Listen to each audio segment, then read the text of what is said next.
Choose a sentence with the correct tense and sentence structure, यानी हमें एक ऐसा सेंटेंस मुंतखब करना है जिसमें करेक्ट टेंस अप्लाई हुआ हो और सेंटेंस स्ट्रक्चर भी दुरुस्त हो। ऑप्शन ए देखते हैं। He is going to the market yesterday, लिखा हुआ है इज गोइंग और फिर लिखा है यस्टरडे। यस्टरडे तो कल गुजरे हुए दिन को कहते हैं, और इज गोइंग टू प्रेजेंट के लिए होता है, तो ये दुरुस्त नहीं हो सकता। Option B, I had been waiting for the bus and it arrives, मैं बस का इंतजार कर रहा था और वो बस आ जाती है, बस आ गई है। ऑप्शन बी सही है। Option C, she will finish her homework before she went to bed, हमें ढूंढना है एक ऐसा सेंटेंस जो कि टेंस की बुनियाद पे सही हो और सेंटेंस स्ट्रक्चर की बुनियाद पे ठीक हो। तो भाई ऑप्शन ए अगर देखा जाए तो ऑप्शन ए में गलती है, ऑप्शन बी अगर देखा जाए ऑप्शन बी में भी गलती है। वो क्या गलती है भाई? गलती ये है कि लिखा I had been waiting for the bus, तो फिर यहाँ पर फॉर 2 आवर्स और 5 आवर्स को जिस तरह से होना चाहिए था वो नहीं है ना, तो इसलिए हमारा ऑप्शन बी एरर वाला सेंटेंस है। Option C, she will finish her homework before she went, वो अपना काम मुकम्मल कर लेगी जबकि वो बेड पर या बेड पर जाने से पहले वो अपना काम कर चुकी होगी। सेंटेंस कुछ इस तरह का होना चाहिए था। ठीक है, तो फिर यहाँ पर विल अगर आ रहा है तो यहाँ पे वेंट नहीं आ सकता, टेंस का रिलेशनशिप यहाँ पे गलत है। Option D, they were playing football when it started to rain, जब बारिश का आगाज हुआ तो वो फुटबॉल खेल रहे थे। ऑप्शन डी ग्रामेटिकल एतबार से बिल्कुल सही है, ऑप्शन डी हमारा करेक्ट आंसर है। ए में गलती है, बी में गलती है, सी में गलती है।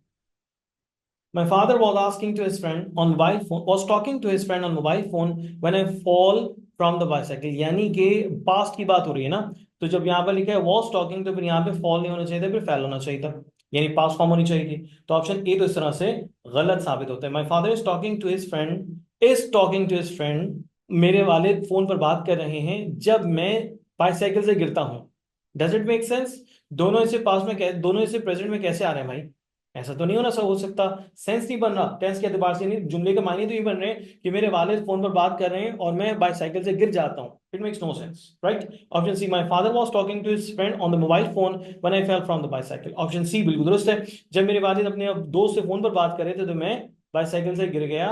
Option C is the correct answer. D, my father was talking to his friend on mobile phone when I am falling, जबकि मैं गिर रहा हूं तो मेरे वालिद जो है वो फोन पर बात कर रहे थे। ये पास्ट और ये present, no way, it's not possible. Option C is the right answer. She didn't knew about the surprise party, अब यहाँ पर सिलसिला ये है कि यहाँ पे डिड लिखा है और वर्ब की सेकंड फॉर्म यहाँ पर है, जो कि किसी सूरत सही नहीं हो सकती। ऐसा नहीं हो सकता कि डिड के साथ वर्ब की सेकंड फॉर्म आए, यहाँ पे हैज और यहाँ पे न्यू, यानी हैज के साथ वर्ब की थर्ड फॉर्म आती है मगर यहाँ पे सेकंड फॉर्म लिखी है, ये भी दुरुस्त नहीं है। ए गलत है, बी गलत है, सी, शी डिड नॉट नो, तो सर यहाँ पे डिड नॉट के साथ वर्ब की फर्स्ट फॉर्म बिल्कुल सही है। Option D, she does not new, does not के साथ न्यू यानी कि वर्ब की सेकंड फॉर्म गलत है। Option C is the right answer. After she dash the stairs her heart almost give out from exhaustion, stair से कूदने के बाद, छलांग मारने के बाद उसका दिल तकरीबन जो है वो आजाद हो गया था एग्जॉस्शन से। सर यहाँ पे कौन सा ऑप्शन करेक्ट होगा? यहाँ पर मौजूद है almost give out, sir past indefinite यानी वर्ब की सेकंड फॉर्म है, तो यहाँ पे पास्ट परफेक्ट होना चाहिए, ऐसे ही है ना। तो भाई फिर ऑप्शन ए में तो पास्ट परफेक्ट नहीं, ऑप्शन बी में भी पास्ट परफेक्ट नहीं, ऑप्शन सी में पास्ट परफेक्ट मौजूद है और ऑप्शन डी में पास्ट परफेक्ट नहीं है। तो इस तरह से ऑप्शन सी जो है वो करेक्ट आंसर है।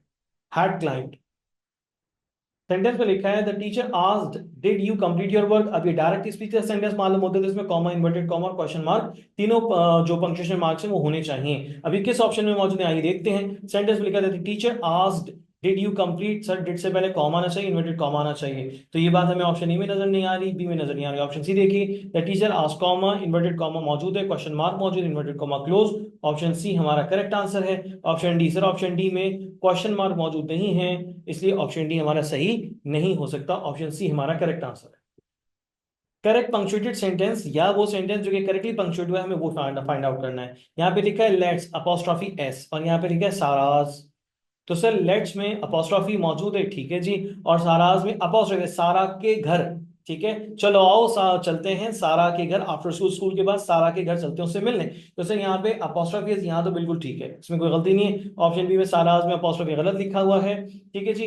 अच्छा उसके बाद फिर ऑप्शन सी देखता हूं, तो ऑप्शन सी में लेट्स में अपोस्ट्रॉफी नहीं है, हम इसको अवॉइड करेंगे। उसके बाद यहाँ पर let's meet at Sarah's house after school, तो भाई यहाँ पर भी हमारे पास जो ऑप्शन नजर आ रहा है वो क्या है कि जनाब यहाँ पे कॉमा मौजूद है, मीट के बाद कॉमा लगा हुआ है जिसकी कोई जरूरत नहीं थी, ये सेंटेंस को इनकरेक्ट बना रहा है। ऑप्शन ए हमारा right answer. Do you usually take a bus dash the market, market जाने के लिए क्या आप गाड़ी का इस्तेमाल करते हैं, बस का इस्तेमाल करते हैं? Do you usually take a bus by the market, off the market, for the market, market के लिए तो बस का इस्तेमाल नहीं करती, मार्केट जाने के लिए बस का इस्तेमाल करते हैं।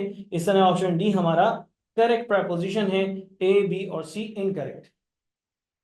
He has been working as this project for 2 weeks. 2 हफ्ते से वो इस प्रोजेक्ट पर काम कर रहा है। At this project, by this project, to put this project, on this project. Option D, on this project is absolutely right. वो सेंटेंस बताना है जिसमें एरर मौजूद हो।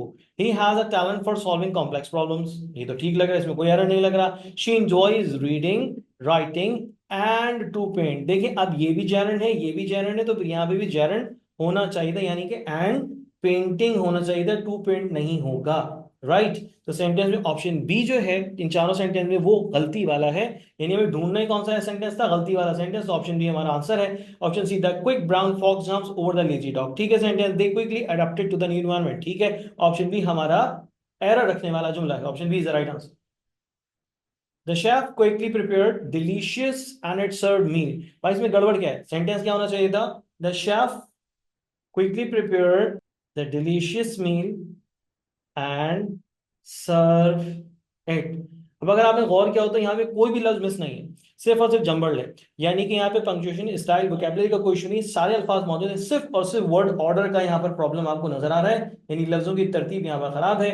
ऑप्शन डी हमारा correct answer. Order is the law of civilization. Order is the law of civilization. As chaos is the law of dash. Is the law of city. Chaos अफरा तफरी शहर का कानून हो सकता है, नहीं मेट्रोपोलिस का, नहीं यूनिवर्स का, नहीं सर वाइल्डनेस, यस जंगल का कानून हो सकता है chaos. Option D is the right answer. Blueprint is to architect. Blueprint जो इस्तेमाल करता है वो आर्किटेक्ट इस्तेमाल करता है। Algorithm is to dash. Algorithm कौन इस्तेमाल करता है, डिजाइनर, नहीं इंजीनियर, नहीं फिजिशियन, नहीं सर प्रोग्रामर, सॉफ्टवेयर इंजीनियर जो होता है, ठीक है, कंप्यूटर प्रोग्राम जो बनाते हैं वो इस्तेमाल करते हैं algorithm. Option D is the right answer. Regular exercise has been shown to improve overall health by reducing the risk of chronic disease such as heart disease and diabetes. Additionally, exercise enhances mental well-being by reducing stress, anxiety, and depression.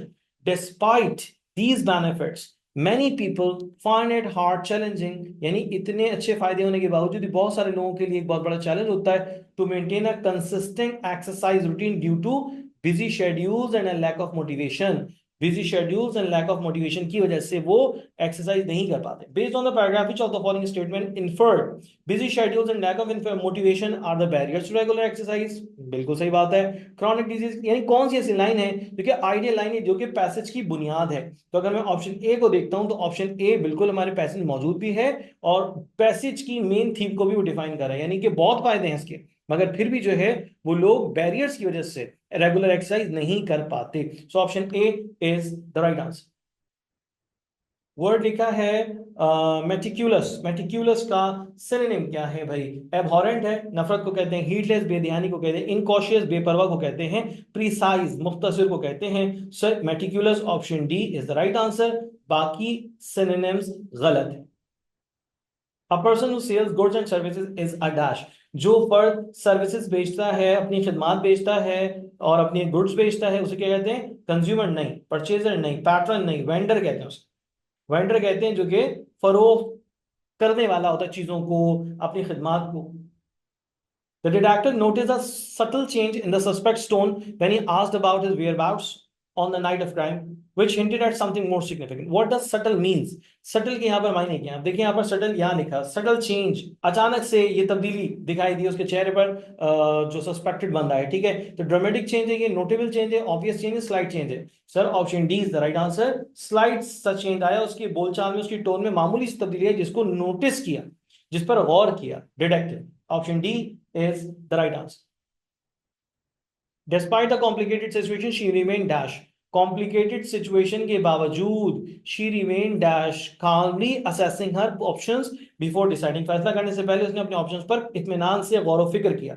Despite the complicated situation, she remained dash, she remains composed, erratic, frantic, hysterical। अब देखो ना यहाँ पर जो अल्फाज लिखे हैं वो इन तीनों ऑप्शंस को तो फेवर नहीं करे, सिर्फ और सिर्फ ऑप्शन ए है, यानी कंपोज, उसने अपने आप को कंपोज रखा और उसने सिचुएशन को बहुत काल्मली असेस किया फैसला करने से पहले। तो इस तरह से कंपोज के माने अपने आप बड़ी ठहराव वाली शख्सियत, ठीक है, खुद को बड़ा जो है ना वो गुस्से से, जज्बात से जरा बचाना, ठीक है, वो वाली सिचुएशन कंपोज कहलाती है। Option A is the right answer for the question.